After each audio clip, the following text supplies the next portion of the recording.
Beat your Dungeon Master to the punch every time with this 5th edition Dungeons & Dragons character build. It's even Adventures League legal.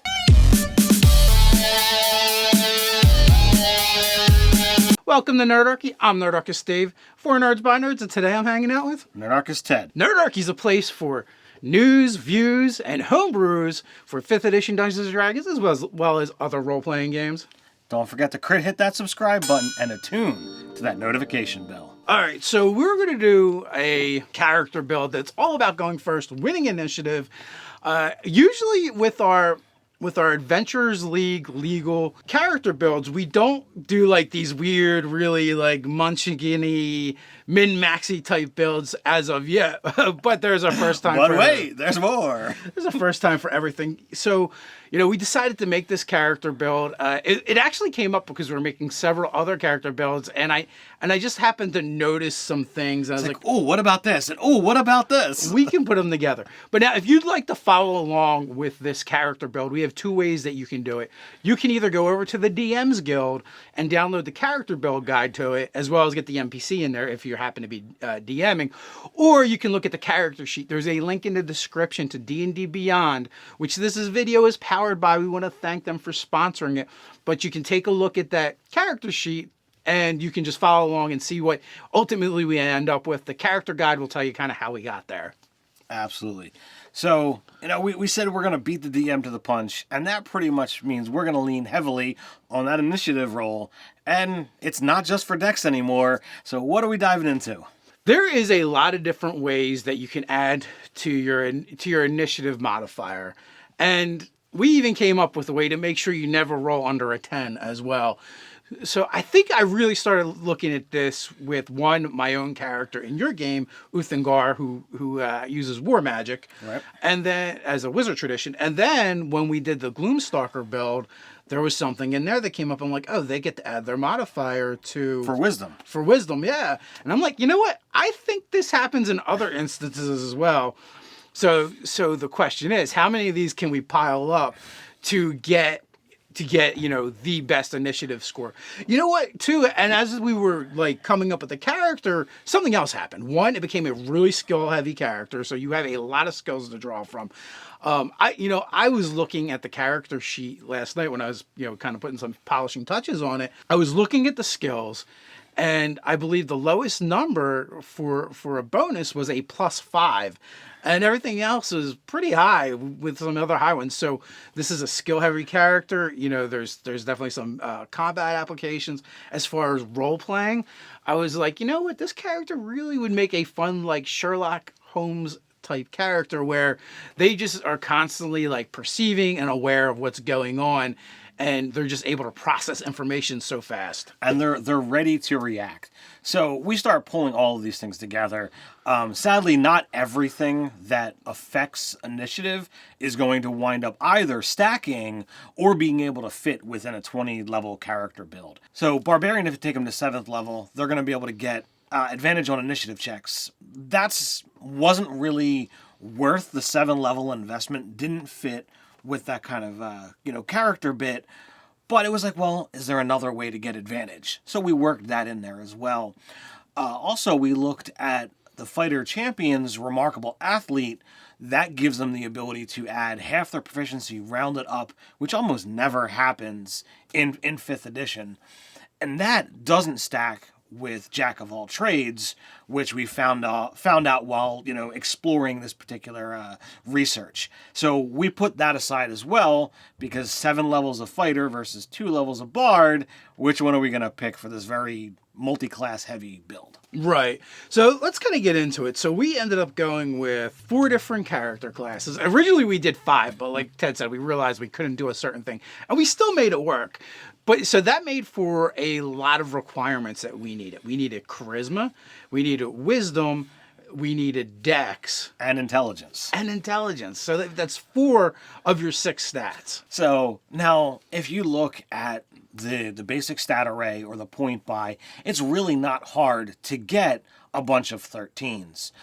But when you look at what those numbers are going to balance out to in the end, it's actually important to have those numbers be worthwhile and not just be a bunch of +1s, because if we're looking to add all of the modifiers, they got to be impressive. Otherwise, it's just not worth it. Yeah, what's the point?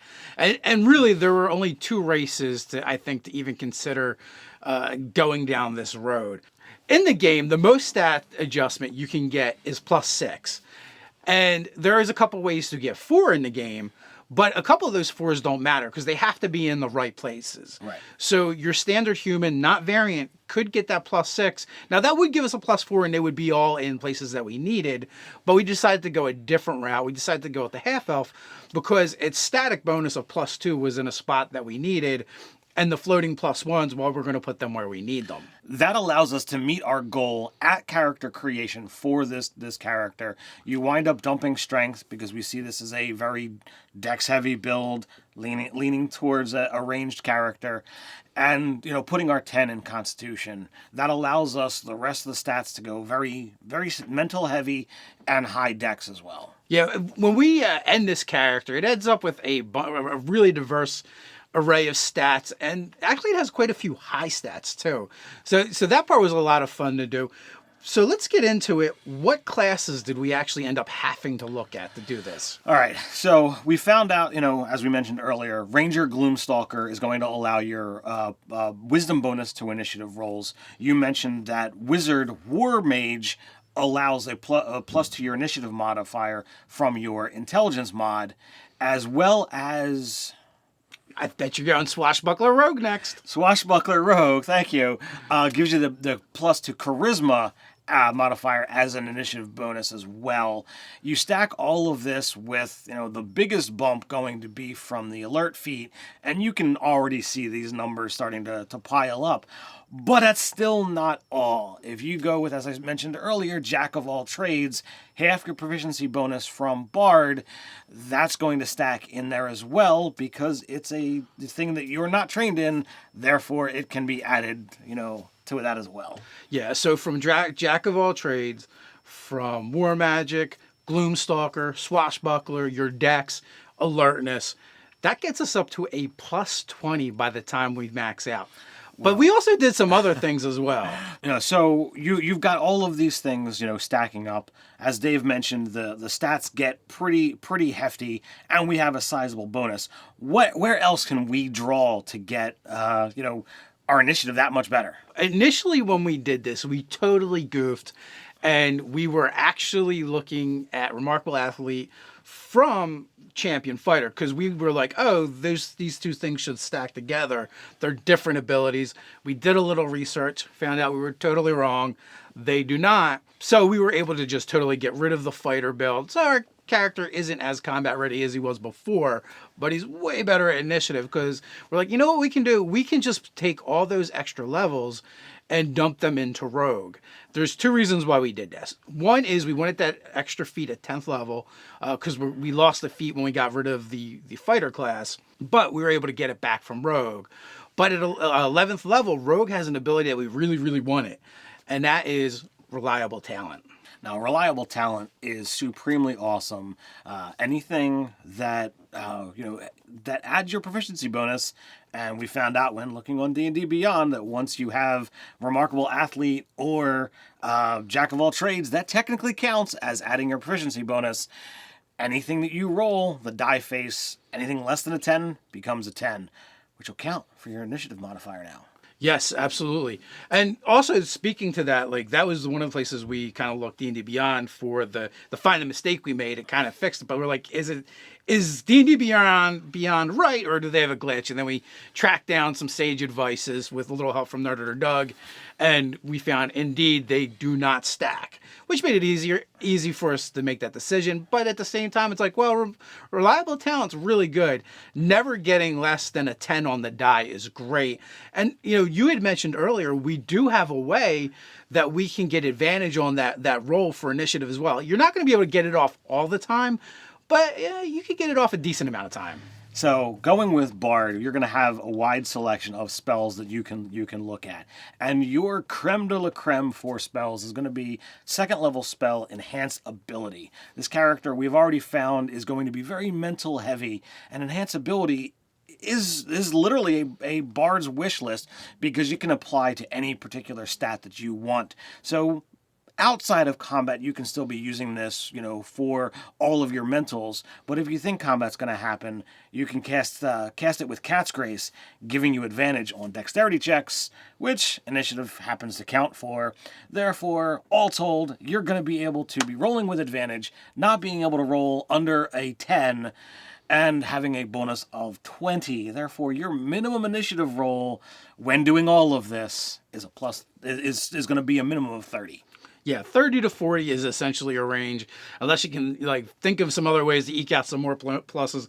But those are the ones that we came up with. Now, the other thing too, like we said, we wanted to kind of come up with some ways to make this a for role playing and flesh out this character. Obviously, we compile the different character classes and you use them basically, as a suite of abilities, and just throw out the fact that they are character classes. We're like, no, we're building to a specific thing. And we want to make this uber investigator. Even when I chose the spells, I chose things that would gather information and garner knowledge, allow this character to read languages that they don't have, which they have a bunch of those as well. I believe they speak Gnome, Halfling, Dwarf, Orc, Common, Elven. So there's a ton. The only thing we couldn't do with D&D Beyond, and some DMs probably wouldn't allow this anyway, it probably wouldn't fly in Adventurers League, and that would be to choose a favored environment of urban, right? Which I think this character would sell at. So, speaking to all that, what background did we go with? So we went with Sage. When we were looking at, a very Sherlock Holmes, kind of a mindset for this character, Nerder Doug actually wound up pulling up some information on Sherlock Holmes, and he went into a whole breadth of story about how he got started in academia. And since this character is very eclectic, spread out amongst a variety of different classes, we thought Sage was actually a really good idea for him.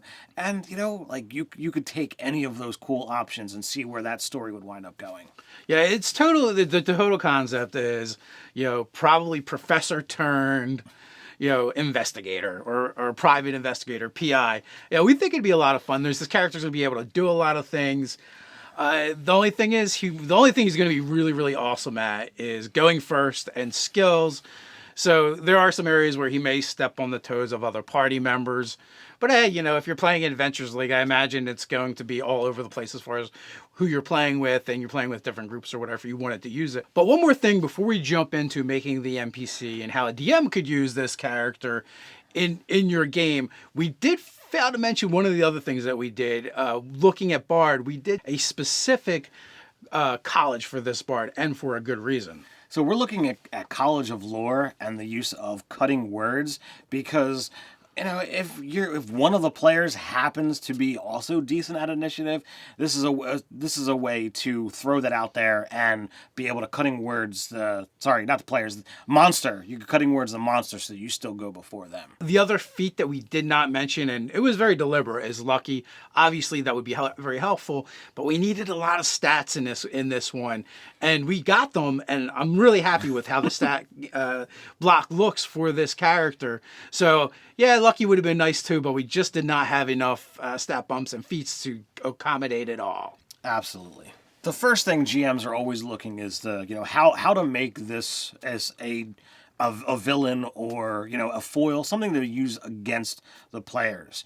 Now we have to face it. Sometimes as players, we make bad choices. Well, perhaps this guy is on the heels of the party for something that's actually happened in a previous session, in a previous game, and he's coming to investigate, and he's gonna use his magical tricks to try and gather information from them. Perhaps he uses his magic to disguise himself, and he's actually encountering them under different guises, asking questions, gathering information, and it all leads to that, a trial where he's presented all of this information and the players are forced to defend themselves. Oh, that would be amazing, that you don't actually encounter him as him throughout the whole thing. He's disguising himself. He's presenting himself to the players, maybe even a friendly capacity. And it's not until they're brought in for this trial that it's finally revealed. And then he goes through all the different guises. I love it. You have murder hobos in your game. We're always getting, what do I do about X, questions for GM 911s. This would be a great foil for the players, and where he totally outmaneuvers them.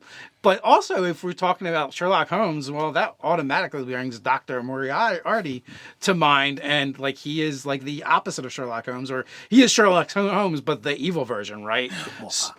So you could actually use this character that way, or you could kind of reskin him as like a Jack the Ripper type character, and now the players have to investigate these murders, and this is actually the individuals behind it, and it's going to be really hard to catch him, and he's going to always be one step ahead of you, and forget about beating him in initiative. I mean, that's one of those things. If you're a GM, that there's not a whole lot of things out there that focus heavy on initiative in the monster manual. So throwing something like this at your party, and it's like, oh yeah, he goes at a 28. What? Like, it usually doesn't. You don't usually see numbers up there. And again, once you get to capacity, his lowest is a 30. So yeah. So with that, would you use this villain in your game? Would you use this character build in your game? We got a place where you can talk about it, and that is down in the comments below. While you're at it, don't forget to like, share, and subscribe. While you're down there, don't forget to check the description and either head over to the DMs Guild or to D&D Beyond. So until next time, stay nerdy.